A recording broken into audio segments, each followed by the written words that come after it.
दोस्तों, भारतीय रेलवे में एएलपी यानी ट्रेन के ड्राइवरों की जो भर्ती है वो चल रही है, जिसका फॉर्म 15 मई से भरे जा रहे हैं। लास्ट डेट 14 जून रहने वाली है। टोटल वैकेंसी अब की बार लास्ट ईयर से ज़्यादा है। 11,127 पोस्ट के लिए फॉर्म भरे जा रहे हैं। लास्ट ईयर 9,970 था। तो आज के वीडियो में मैं बताऊंगा कि किसको किसको ये पोस्ट ज्वाइन करना चाहिए और किसको किसको नहीं ज्वाइन करना चाहिए, क्योंकि बहुत सारे लोग सरकारी नौकरी समझ करके ज्वाइन तो कर लेते हैं, बाद में उसमें रोते रहते हैं हमेशा कि ये जॉब अच्छा नहीं है। तो आज के वीडियो में मैं इसके पॉजिटिव पॉइंट भी बताऊंगा, इसके बाद आपका निगेटिव पॉइंट भी बताऊंगा, जिससे आप समझ पाएंगे कि ये वीडियो में कि आपके लिए ये पोस्ट सुटेबल है या फिर नहीं रहने वाला है। तो चलिए देख लेते हैं कि आपके लिए कौन कौन से लोग किसे ज्वाइन करना चाहिए, कौन कौन से वो पॉइंट है। इससे पहले बता दूं कि क्वालिफिकेशन इसकी आईटीआई, डिप्लोमा या फिर डिग्री है, या फिर आपने रेलवे से अप्रेंटिस किया है तो भी इसका फॉर्म भर सकते हैं। जल्दी कीजिए, लास्ट डेट 14 जून रहने वाली है। आइए बात करते हैं कि किसको किसको ज्वाइन करना चाहिए।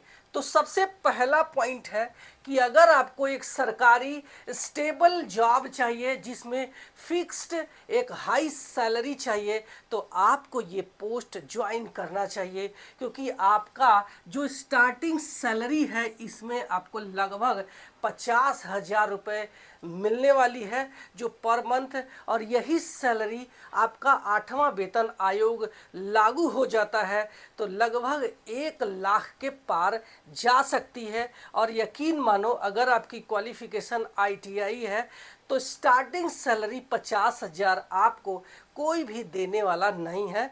तो मुझे लगता है कि ये पोस्ट आपको ज्वाइन करना चाहिए। चलते हैं अपने दूसरे पॉइंट पर कि आपको क्यों ज्वाइन करना चाहिए और किसे ज्वाइन करना चाहिए। अगर आपको जेन्युइन इंटरेस्ट है कहाँ ट्रेन और इसके ऑपरेशंस को लेकर के, तो आपको इसको ज्वाइन करना चाहिए। आपको बहुत ही मज़ा आएगा। मुझे भी बहुत मज़ा आता है, बहुत ही इंटरेस्टेड मेरा जॉब है। जैसे ही ट्रेन पर मैं जाता हूँ मेरा कॉन्फिडेंट लेवल बहुत ही हाई हो जाता है। आपको ये जो यूनिफॉर्म दिया जाता है इसमें अगर आपको बहुत अच्छा फील होता है तो यकीन मानो आप प्रतिदिन एक नए एनर्जी, नए ऊर्जा के साथ में आप ड्यूटी पर जाएंगे, जैसा मैं करता हूँ। मैं रोने वाली सूरत लेकर के ड्यूटी पर नहीं जाता हूं, बल्कि पूरा का पूरा फुल कॉन्फिडेंट में जाता हूं और हर दिन मैं एकदम फ्रेश तरीके से जाता हूं। और इसको करते हुए मुझे कई सालों का एक्सपीरियंस हो चुका है। इस वजह से मैं सारी चीज़ें आपके सामने रखना चाहता हूं ताकि आप अपना जो डिसीज़न है उसको लेने में गलती ना कर बैठे। चलिए है आगे। अगर आपको interest in mechanical and electrical machines and it's trouble shooting, अगर आपको मशीनें पसंद है, आपको मैकेनिकल हो चाहे इलेक्ट्रिकल मशीनें हो, इसमें आपको बहुत ज़्यादा इंटरेस्ट है, अगर आप में इसमें कुछ ट्रबल आता है तो उस ट्रबल को यानी उसकी जो खामियां है, जो खराबी है, उसको आप सही करने का मादा रखते हैं, बहुत ही इंटरेस्ट आता है, तो आपको ये पोस्ट ज्वाइन करना चाहिए। इसके अलावा if you want to high responsible job and concentrations, अगर आपको एक हाई रिस्पॉन्सिबल जॉब चाहिए जिसमें बहुत ज़्यादा कंसंट्रेट रहने की आवश्यकता होती है, तो ही आप इसको ज्वाइन करना चाहिए। इसके अलावा if you want to spend minimum 10 hours in an engine, अगर आपको एक रेलवे के इंजन में बिठा दिया जाए और वो भी बोला जाए कि आपको इसी में 10 घंटा गुजारना है और आप उसमें अगर कंफर्टेबल फील कर जाते हैं, तो यकीन मानो ये पोस्ट आपको ज्वाइन करना चाहिए। क्योंकि बहुत सारे बच्चे ज्वाइन तो कर लेते हैं, लेकिन जैसे ही इनकी मालगाड़ी साइड में निकाल देती है, मतलब रख दिया जाता है, और मेल लाइन से बड़ी बड़ी मेल एक्सप्रेस ट्रेनें गुजारने लगते हैं, तो इनको वहीं पे बोर फील होने लगता है कि ये हमें कब निकालेगा। लेकिन अगर आपको वहाँ पे बैठ के भी अच्छा लग रहा है, मज़ा आ रहा है, तो यकीन मानो आपके लिए ये पोस्ट है। क्योंकि आपकी ऐसी नहीं है कि स्टार्टिंग में ही आपको मेल एक्सप्रेस मिल जाएगा, जहाँ पे आपका जो रनिंग टाइम का जो टाइम डिटेंशन है वो नहीं होता है। आपको स्टार्टिंग में मालगाड़ी में लगाया जाएगा। जैसे ही मालगाड़ी किसी जंगल में खड़ी हुई और आपको साइड में लेकर के मेल एक्सप्रेस या कोई हाई परफॉर्मेंस वाली गाड़ी को निकाला, वहाँ पे आपको बोर फील करने लगेंगे। आगे चलते हैं। If you have interest travel out station, अगर आपको बार बार यात्रा करना या ट्रैवल करना पसंद है तो आपको इसको ज्वाइन करना चाहिए। इसके अलावा मैं महिलाओं से बात करना चाहता हूँ कि अगर आप फीमेल हैं और आप इसको ज्वाइन करना चाहती है तो मैं आपको बता दूं कि आपकी जब भी ड्यूटी लगाएगी जाएगी, इसमें दिन और रात ड्यूटी लगाई जाती है। ड्यूटी का टाइमिंग फिक्स नहीं है, कभी भी आपको बुलाया जा सकता है। आपके फ़ोन को ऑफ अगर रखा गया तो आपको पनिशमेंट भी मिल सकता है, क्योंकि ये बहुत ही रिस्पॉन्सिबल जॉब वाला है। इसके अलावा जो महिलाएं ड्यूटी करना चाहती है उनको बता दूं कि आपके इंजन में आपके लोको पायलट के अलावा आप ही होने वाली है। तो आपको प्रतिदिन जो हमारे लोको पायलट है वो बदलते रहते हैं। तो अगर आप इसमें कंफर्टेबल फील करते हो तो आप ज्वाइन कर सकते हैं। इसके अलावा मैं बता दूं कि हमारे लोको पायलट का जो बिहेवियर होता है वो बहुत अच्छा होता है। आपको एक सिक्योरिटी फील होने वाली है। लेकिन आपको ये जॉब करना है तो आपको प्रतिदिन आपको अलग अलग लोको पायलट के साथ में नाइट डे, बारिश, सर्दी, गर्मी, सारे मौसम को झेलते हुए आपको स्टेशन में पहुंचना होगा। 2 दिन का खाना पानी अपने पीठ पर लेकर के जाना होगा। चलते हैं आगे। अब इसके बाद जो बातें आएगी वो शायद कड़वी लग सकती है, क्योंकि यहाँ ये सारी चीज़ें पॉजिटिव था। अब मैं कुछ बातें ऐसी बताना चाहता हूँ जो इसको आप निगेटिव या फिर कॉन्स के रूप में ले सकते हैं, बट सच्चाई सच्चाई होती है। इससे पहले मैंने वीडियो बनाया था कि मैं कहाँ फंस गया, वहाँ पे मैंने ड्यूटी बताया था एएलपी का, जो कि बहुत सारे लोग नहीं बताते हैं। लेकिन किसी चीज़ के पॉजिटिव और निगेटिव दोनों पहलू होते हैं, तो हमें निगेटिव जानना भी ज़रूरी होता है। और उस वीडियो में काफ़ी अच्छा व्यूज़ गया। इसका मतलब है कि लोग उसकी निगेटिविटी को ज़्यादा पसंद करते हैं। कोई कोई चीज़ें जो आप नकारात्मक दिखाते हैं तो उसको लोग जानना चाहते हैं कि इसका नकारात्मक वैल्यू क्या है। तो आपको इसमें हम बताने वाले हैं कि आपकी ड्यूटी अगर आप इसमें से फुलफिल नहीं करते हो तो एएलपी किसे ज्वाइन नहीं करना चाहिए, पहले ही सोच समझ लेना। अगर आपको ये चीज़ें नहीं फुलफिल कर पाते हो तो आप इससे दूर हो जाना, आप कोई और ड्यूटी पकड़ लेना। क्योंकि आप जिस तैयारी के साथ में एएलपी का एग्ज़ाम पास कर सकते हो तो दूसरे एग्ज़ाम भी इजीली पास कर सकते हो। अभी भी आपके पास टाइम है। तो चलिए बात करते हैं कि if you want to join government job only, अगर आप सिर्फ और सिर्फ एक सरकारी नौकरी की तलाश में थे, बस आप इसलिए ज्वाइन कर ले रहे हो, तो यकीन मानो आप अगर दूसरे जगह ज्वाइन करने का मौका मिलता है तो आप ज्वाइन कर लेना, वरना इसे ज्वाइन मत करना। क्योंकि आपका जब इंटरेस्ट ही नहीं है तो इसमें आप बोर फील करने वाले हैं। तो आपको बता दूं कि अगर आप बेरोजगार हैं, आपके पास कोई भी जॉब नहीं है, तब तो ठीक है, आपकी इंटरेस्ट नहीं है तो आप ज्वाइन कर ले। कैसे भी रोना धोना करके आपको अपना घर, अपने परिवार का घर चलाना है तो आपको ये ज्वाइन करना चाहिए। लेकिन अगर आपके पास ऑप्शंस है, आप अगर मान लो आप डिप्लोमा या फिर डिग्री हो, तो आपको अगर जेई का पोस्ट मिलता है तो आप वहाँ पे जा सकते हो। या फिर अगर आप आईटीआई है, अगर आप टेक्नीशियंस का पोस्ट मिलता है तो भी आप उसको ज्वाइन करना चाहते हो तो ज्वाइन कर लो। क्योंकि अगर आप सिर्फ सरकारी नौकरी के चक्कर में आते हैं और आपको इरेगुलर ड्यूटी, फिक्स टाइमिंग नहीं है, खाने पीने का कुछ टाइम नहीं है, अगर नहीं सहन कर पा रहे हो तो आपको दूसरा पोस्ट ज्वाइन करना चाहिए। चलते हैं आगे। If you want 9 to 5 fix office desk work then don't join, अगर आप चाहते हो कि मैं सुबह 9 बजे जाऊं, मस्त 5 बजे तक ड्यूटी करूं, ऑफिस में डेस्क वर्क टाइप का ड्यूटी करूं, दिन में 2 से 3 बार चाय पीने चला जाऊं, तो ये पोस्ट आपके लिए बिल्कुल भी नहीं है। क्योंकि इसमें जो है आपका जो है शिफ्ट वाइज ड्यूटी, और वो भी शिफ्ट वाइज कैसा, आपको लगातार कंसंट्रेट रह करके ही काम करना होगा। चलते हैं आगे।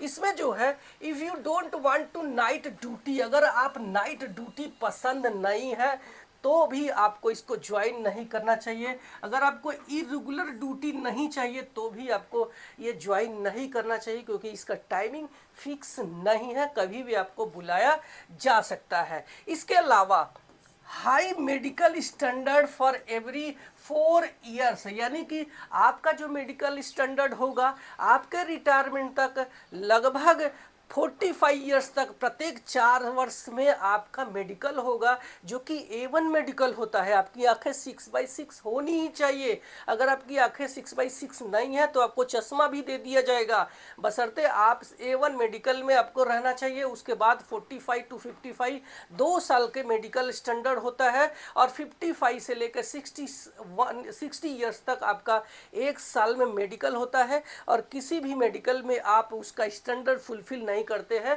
तो आपको कोई अल्टरनेट जॉब दे दिया जाता है। तो आप ये समझ लें कि आपका मेडिकल स्टैंडर्ड बहुत ही अच्छा होना चाहिए। इसके अलावा नेक्स्ट हमारा पॉइंट है कि refresher course on every 3 years up to retirement. अगर आपको लगता है कि यार मैं कैसे भी करके पढ़ाई कर लूँ और जॉब पा लूँ, और जॉब पाने के बाद हमारा पढ़ाई से रिश्ता ख़त्म हो जाए, तो आप बहुत बड़ी गलतफहमी में है। क्योंकि लोको पायलट का जो जॉब है ऐसा है कि उसमें प्रत्येक 3 साल के बाद आपको रिफ्रेशर कोर्स के लिए जाना होगा, और रिफ्रेशर कोर्स में वही सारी चीज़ें सिखाई जाएगी, पढ़ाई जाएगी जो आपने इनिशियल ट्रेनिंग में किया है, चाहे वो लोकोमोटिव हो, चाहे ट्रैफिक हो, चाहे सिग्नल्स हो, सारी चीज़ें आपको फिर से पढ़ाई जाएगी। तो आपको बोर फील होगा कि यार एक बार तो मैंने नौकरी ज्वाइन करने के लिए बहुत ही हार्ड वर्क करके नौकरी भी ज्वाइन कर लिया, लेकिन अब मुझे हर एक 3 साल के बाद वो भी जा कर के ट्रेनिंग सेंटर में ही आपको इसका ट्रेनिंग कंप्लीट करना पड़ेगा, और उसमें भी एग्ज़ाम होते रहता है, और इस एग्ज़ाम को पास करना ज़रूरी है, तभी आपको ये जो है रेगुलर ड्यूटी दिया जाएगा। अदरवाइज आपको ड्यूटी नहीं दिया जाएगा। तो सबसे बड़ी बात है कि अगर आप 60 साल तक पढ़ाई कर सकते हैं तो ही आपके लिए जॉब बेटर है, अदरवाइज आपके लिए नहीं है। क्योंकि आपने देखा होगा, इससे पहले मैंने एक वीडियो डाला था, और वहाँ मैंने अपने रिफ्रेशर की जो है वीडियो डाला था, जिसमें हमारे बहुत सारे सीनियर अब लगभग रिटायरमेंट के कगार पर आए हुए हमारे लोको पायलट उस क्लास रूम में थे। तो बहुत सारे लोगों ने देखना उस पर कमेंट भी किया है कि ये कौन सा क्लासरूम है, ये तो मतलब वृद्धाश्रम है, ये तो मतलब चाचा दादा पाऊ फूफा, बहुत सारे लोग उसमें स्टूडेंट कम इसी एज के ज़्यादा दिखते हैं। क्योंकि हर एक 3 साल के बाद आपका रिफ्रेशर कोर्स होता रहता है। तो आपको पढ़ाई करना अगर इंटरेस्ट है तभी इस ये जॉब में आपको आना चाहिए। नेक्स्ट है इफ़ यू फियर, अगर आपको डर लगता है किससे, पनिशमेंट से। ध्यान रखना कि जब आप किसी जिम्मेदार काम में भागीदार होते हैं तो उसके लिए आपको पनिशमेंट भी उसी तरीके से दिया जाता है, ताकि कोई गलती ना करे। क्योंकि ये एक जान माल से जुड़ा हुआ पोस्ट है, बहुत ही जिम्मेदारी वाला काम है। क्योंकि हमारे पीछे हजारों जो यात्री हैं वो हम पर विश्वास करके पीछे सो रहे होते हैं। तो एक छोटी सी लापरवाही बहुत बड़ी दुर्घटना में बदल सकती है, जिससे आपकी जान तो जाएगी ही, हमारे मासूम जो यात्री हैं उनकी भी जान खतरे में पड़ सकती है। तो इसीलिए अगर आपको पनिशमेंट से डर लगता है तो ये पोस्ट आपके लिए नहीं है। क्योंकि बार बार आपको चार्जशीट मिल सकता है, आपको ऑफिसर्स के सामने ऑफिस अटेंड किया जा सकता है, आपको नोटिस दिया जा सकता है, आपको एक्सप्लेनेशन मांगा जा सकता है कि आपने ऐसा क्यों किया, बहुत बार हो सकता है। तो अगर आप उससे भी डिस्टर्ब हो जाते हैं, आप उसको फेस कर नहीं पाते हैं, तो ये पोस्ट आपके लिए नहीं है। इसके अलावा अगर आप मान लीजिए किसी आप लाल सिग्नल को गलती से भी पास कर जाते हैं, जिसको हम स्पैड बोलते हैं भारतीय रेलवे की भाषा में, जिसको सिग्नल पासिंग एट डेंजर बोलते हैं, बिना किसी अथॉरिटी के आप अपने इंजन के साथ में किसी लाल सिग्नल को पास कर जाने को स्पैड बोलते हैं। अगर आपने स्पैड कर दिया तो भारतीय रेलवे के मैनुअल के मुताबिक उस असिस्टेंट लोको पायलट और लोको पायलट की जो जॉब है वो जा सकती है, उसमें रिमूव फ्रॉम सर्विस का प्रावधान भी है। तो अगर आपको पनिशमेंट से डर लगता है, आपको ऑफिस अटेंडेंट से डर लगता है, आपको चार्जशीट से डर लगता है, तो आपके लिए ये पोस्ट बिल्कुल भी नहीं है। नेक्स्ट, अगर आप चाहते हैं कि मैं अपने फैमिली के साथ में भरपूर टाइम दूं, मैं अपने रिलेटिव के हर एक सारे प्रोग्राम में बराबर पार्टिसिपेट करूं, चाहे शादी विवाह हो, चाहे छुट्टी में जाने का हो, चाहे कोई भी ओकेज़न हो, फेस्टिवल हो, सबके साथ में गुजारूं। तो ये आपके लिए पोस्ट नहीं है, क्योंकि इसमें आपको ऐसा बिल्कुल भी नहीं है कि जैसे ही आपने छुट्टी लगाया और आपकी छुट्टी सैंक्शन हो जाएगी, ऐसा बिल्कुल भी नहीं है। गाड़ियां ज़्यादा होती है, हमारा स्टाफ कम होती है, तो उसमें आपको जो छुट्टी है उसको मिलना थोड़ा सा मुश्किल हो जाता है। तो ये भी आप ये समझ लेना कि अगर आप बार बार छुट्टी जाते हैं या फिर आप अपने फैमिली को बहुत ज़्यादा टाइम देना चाहते हैं, तो ये पोस्ट आपके लिए बिल्कुल भी नहीं है। कहीं ना कहीं इसमें कुछ न कुछ कुर्बानी देना ही पड़ता है। इसके अलावा इफ़ यू नॉट पेशेंस, अगर आपके पास पेशेंस नहीं है, आपके अंदर धैर्य नहीं है, तो भी आपके लिए पोस्ट बिल्कुल भी नहीं है। क्योंकि कभी कभी बहुत बार ऐसा होता है कि हमें हमारी गलती नहीं रहने पर भी हमें डांटा जा सकता है, तो उसी में हमें बहुत ज़्यादा पेशेंस रखना पड़ता है, हमें अपनी बातें रखनी पड़ती है। तो अगर आपके अंदर पेशेंस नहीं रहेगा तो आप टूट जाएंगे। इसके अलावा अगर आप बहुत ज़्यादा फास्ट प्रमोशन चाहते हैं, तो भी इसके लिए आपका ये जॉब नहीं है। क्योंकि आप एएलपी में भर्ती होते हैं, उसके 2 से 3 साल के बाद सीनियर एएलपी बनते हैं, उसके बाद आप 3 से 10 साल में लोको पायलट गुड्स या फिर आप सेंटर बनते हैं। इसके बाद आप पैसेंजर प्रमोशन में जाते हैं, और पैसेंजर प्रमोशन में भी जाकर के 10 से 15 वर्ष लग सकता है, मेल बनते बनते 20 वर्ष भी लग सकता है। तो इसमें आप चाहते हैं कि पहले दिन या 1-2 साल में हमें फास्ट प्रमोशन मिल जाए, तो ये पोस्ट आपके लिए बिल्कुल भी नहीं है। जहाँ पे आप जाएंगे टेक्नीशियंस में, तो वहाँ पे बहुत फास्ट आपको जेई टेक्नीशियंस से, इसके अलावा सीनियर सेक्शन इंजीनियर आदि बहुत फास्ट प्रमोशन है। बट अगर आप एएलपी में ज्वाइन करते हैं तो इसमें थोड़ा सा प्रमोशंस लेट हो सकता है। तो उम्मीद है कि सारी चीज़ें आपको अच्छे से समझ में आ गई होगी। Thank you so much.